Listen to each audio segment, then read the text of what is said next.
বাংলাদেশের কোনো জায়গায় এই অবৈধ গাড়ি রাস্তা থেকে মুক্ত করা সম্ভব হয়নি, যেটা আমরা করেছি। বাংলাদেশের কোনো জায়গা থেকে এই ফুটপাত থেকে অবৈধ হকার এদেরকে উচ্ছেদ করা সম্ভব হয়নি, যেটা আমরা করেছি।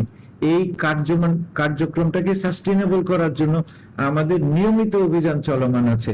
সেখানে পুলিশ প্রশাসন আমরা করি, জেলা প্রশাসন, সিটি কর্পোরেশন তারাও কিন্তু এই অভিযানগুলো চলমান রেখেছেন।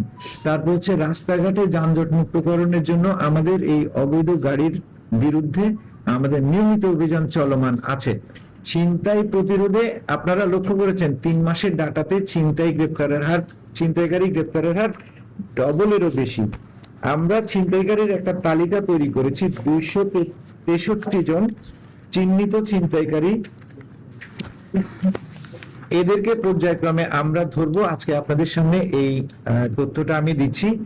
263 জন ছিনতাইকারী। এই তালিকাভুক্ত ছিনতাইকারীর মধ্যে ইতিমধ্যে 44 জনকে গ্রেপ্তার করা হয়েছে। বাকি যারা আছে তাদেরকে এক এক করে গ্রেপ্তার করা হবে। আমাদের এই কাজের ইন্টেন্সিটিটা আরো বাড়ানো হবে।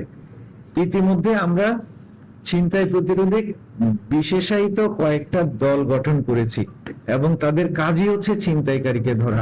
ইনশাল্লাহ আগামী 2-1 মাসের মধ্যে আমরা ছিনতাইকারীদের এই কার্যক্রম, এই অপতৎপরতাটা বন্ধ করতে সমর্থ হব। এখন ল এন্ড অর্ডারের ক্ষেত্রে অপরাধকে শূন্যের মাত্রায় নামিয়ে আনা, এটা একটা ইউটোপিয়ান একটা চিন্তা ভাবনা। এটা আসলে করা সম্ভব না, এটা আনঅ্যাটেইনেবল।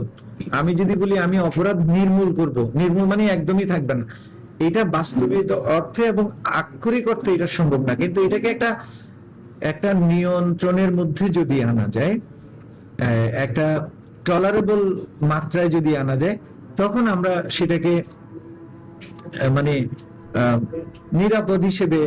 নিরাপদ একটা শহর হিসেবে আমরা সেটা দেখতে পারি, আমরা সেটা অনুভব করতে পারি। আমাদের এটা পর্যটন এলাকা এবং আপনারা লক্ষ্য করেছেন যে এই গত রোজার ঈদের পরে এখানে আমাদের বিভিন্ন জায়গায় পর্যটকদের ঢল নেমেছিল। এইটা আরো বেশি উৎসাহিত হতে পারে যদি এখানকার নিরাপত্তাটাকে ভালো রাখা যায়। এবং আমরা তথ্য প্রমাণ দিয়ে যেটা দেখিয়েছি সেটা হচ্ছে যে আমাদের এই নিরাপত্তা ব্যবস্থাটা কিন্তু আমাদের প্রত্যাশার চেয়ে ভালো ছিল। বিশেষ করে রোজার শেষ 10 দিনে প্রতি বছর ছিনতাইয়ের ঘটনা ঘটেছে একাধিক। সেখানে আমাদের 15 রোজার পর থেকে গত 4 তারিখ পর্যন্ত 30 দিন ছিনতাই মুক্ত ছিল এবং পরশুদিন একটা অনাকাঙ্ক্ষিত ছিনতাইয়ের ঘটনা ঘটেছে। আমরা সেটা নিয়েও কাজ করছি। এখন আমাদের মধ্যে এই মিসআন্ডারস্ট্যান্ডিংটা তৈরি হয়েছে ছিনতাই নয়, এই ধরনের বিষয়। তো যাই হোক, আমরা আশা করি যে এই ব্যাপারে আমরা পরস্পর সহযোগী হিসেবে কাজ করব। আমাদের মধ্যে হয়তো ভুল বোঝাবুঝি হতে পারে, থাকতে পারে, that is not a big issue. আমি যেটা লক্ষ্য করছি যে সাংবাদিকদের সাথে আমাদের পেশাগত সম্পর্ক, বন্ধুত্বপূর্ণ সম্পর্ক অন্য যে কোনো জায়গার চেয়ে ভালো। এখানে পুলিশ সম্পর্কে বা পুলিশের কার্যক্রম সম্পর্কে, পুলিশের অনিয়ম সম্পর্কে আপনারা যখন যে রিপোর্ট করেছেন আমরা সাথে সাথে অ্যাড্রেস করেছি। তো এইটা আপনাদের প্রতি আমরা আমাদের দায়বদ্ধতা থেকে কিন্তু আপনাদের এই বিষয়গুলোকে গুরুত্বের সাথে গ্রহণ করেছি এবং ভবিষ্যতে সেটা অব্যাহত থাকবে। আপনাদের সার্বিক সহযোগিতা আমরা কামনা করি এবং আপনারা সত্যিকারের একটা ফোর্থ স্টেট এটা প্রমাণ করেছেন। তো আমরা এটা বলবো যে